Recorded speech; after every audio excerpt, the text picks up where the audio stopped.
Je sais pas si vous avez remarqué, mais les femmes, elles jouissent tout le temps hyper facilement. Faux!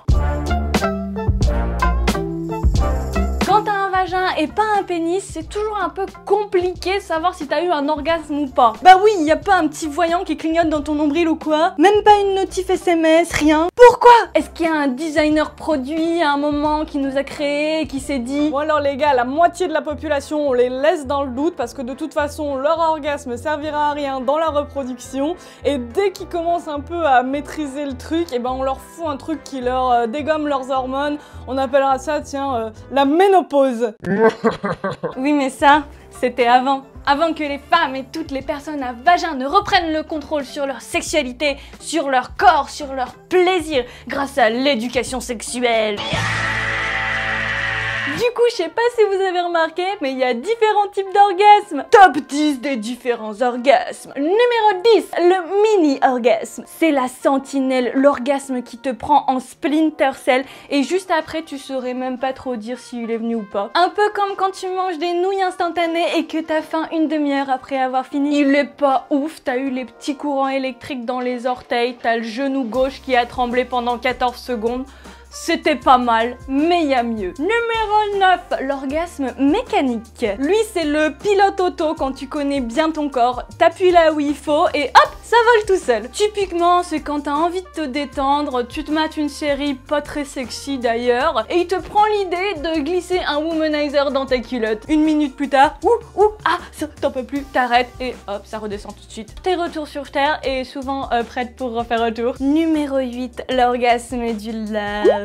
C'est quand t'es au top de ta relation avec l'être aimé, tout est beau, tout est rose et sous la couette, c'est la fusion totale. T'es tellement croque-love que même rouler des pelles, ça te fait frétiller le pistil. Alors quelques coups de rein lents et sensuels et fiou, c'est l'extase. Alors qu'objectivement, il s'est rien passé de fabuleux dans ton slip. Mais entre nous, là, c'est pas trop ça qui compte. Numéro 7, l'orgasme fontaine. Je sais que tu l'attendais celui-là. En général, c'est quand tu fais une grosse teuf du sexe toute la nuit. Ça fait déjà 3-4 fois que tu remets le couvert. T'es déjà plus ou moins passé par toute la liste des orgasmes précédents. T'as le clito qui résonne et ton ou ta partenaire continue de tout donner et toi tu lâches tout et tu fais bien. Et à la fin, c'est la fameuse explosion que tu sais pas si c'est le Graal que t'as cherché toute ta vie ou le pire cauchemar de ta literie. C'est une belle flaque sous tes hanches qui frétille encore. Sensation unique en son genre, bien-être, libération. Ça n'a pas de pareil. Alors pas d'inquiétude, non ce n'est pas dégoûtant, même si cette eau vient de la vessie, c'est la plupart du temps sans odeur, sans couleur, c'est comme de l'eau, mélangé à pas mal de tes fluides habituels, l'excitation, tout ça, normal. Et au passage, ça part super bien en machine, y a pas de souci. Alors je te conseille de fuir très loin de tous ces cucus qui ont peur de ce phénomène complètement naturel. Laisse-toi aller et tente de lâcher prise. Dis-toi que ça peut même exciter beaucoup de gens et que de toute façon, pour une personne aimante, c'est toujours un immense bonheur de voir l'autre prendre du plaisir. Numéro 6, l'orgasme anal, bien sûr. Le tabou!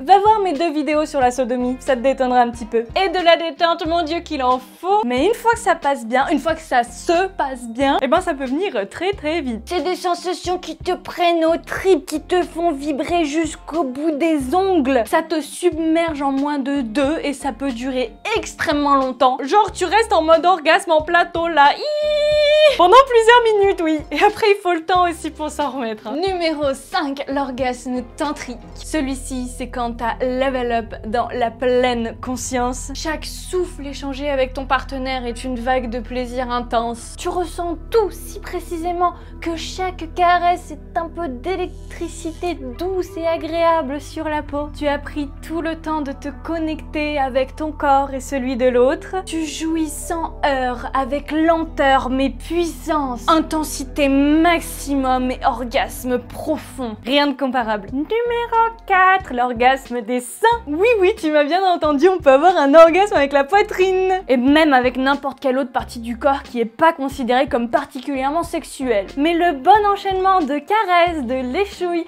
de pression bien dosée peut donner un cocktail détonnant sur cette partie du corps extrêmement sensible et excitante. Un orgasme bien particulier, surprenant, difficile à atteindre, mais en se concentrant bien sur ses sensations, on y arrive et c'est un pur bonheur. Numéro 3, l'orgasme émotionnel. C'est un orgasme qui paraît plutôt commun au départ mais qui fait remonter plein de choses à la surface que tu avais bien enfoui en toi. C'est pas étonnant, l'orgasme c'est vraiment le moment où tu vas lâcher prise et c'est sûrement ce moment que ton inconscient va choisir pour relâcher plein d'émotions refoulées en toi. Alors tu cries, tu pleures, tu ris, t'exploses de joie, t'exploses de rage dans une partie de sexe qui te chamboule le cerveau. Ne panique surtout pas, laisse venir, laisse sortir tout ça et apaise-toi juste après en redescendant et là tu auras l'impression d'être sur un petit nuage de paix. Il y a beaucoup de chances que ça aille beaucoup mieux après ça. Numéro 2, l'orgasme qui veut pas. Bah oui, il fallait bien en parler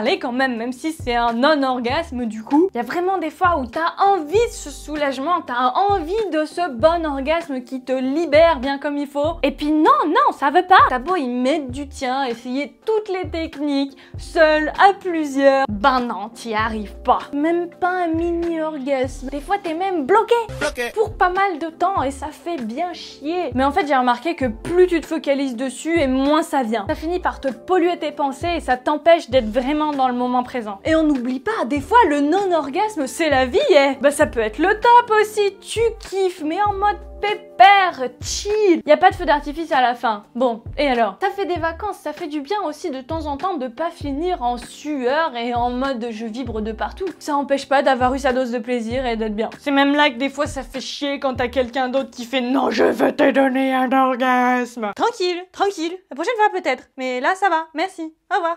Allez, au revoir. Number 1, l'orgasme partagé bien sûr. Comme son nom l'indique, c'est l'orgasme de l'échange suprême, de la communion du cul, l'union des extases. C'est le goal de tout couple instagrammable quoi. Mais c'est vrai que quand ça arrive, c'est beau putain. La jouissance de l'autre, ça amplifie la tienne parce que quand tu vois que tu donnes du plaisir et que t'en reçois aussi, c'est waouh. Ça fuse le plaisir, il s'échange dans tous les sens exponentiellement. Waouh. Ça peut être une combinaison d'au moins 3 types d'orgasmes de ce top, je pense. Bon, c'est pas possible à chaque fois non plus, hein. Pas la peine de le fake pour faire plaisir, pour rendre le moment un petit peu magique.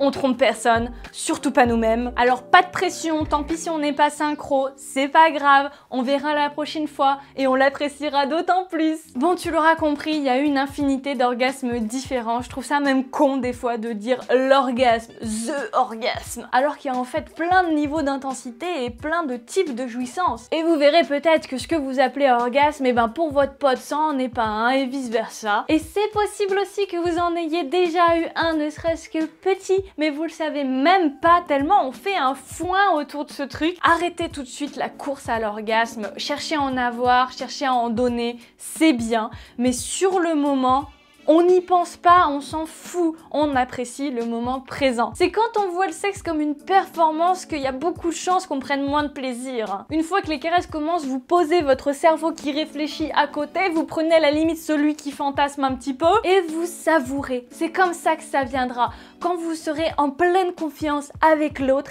avec vous-même, avec votre corps, avec la sexualité en général. Dites-moi en commentaire quel est votre type préféré d'orgasme. Dis-moi si j'en ai oublié à tes yeux, si t'as découvert un nouveau genre d'orgasme. Laisse un petit like si ma vidéo t'a fait plaisir, comme ça on la diffuse à tout le monde. On partage l'orgasme, tu vois. Abonne-toi si tu veux pas louper le jour où je ferai un podcast cuni, un podcast fellation. Moi je vous dis à très bientôt et plus que jamais, faites-vous plaisir. Mouah.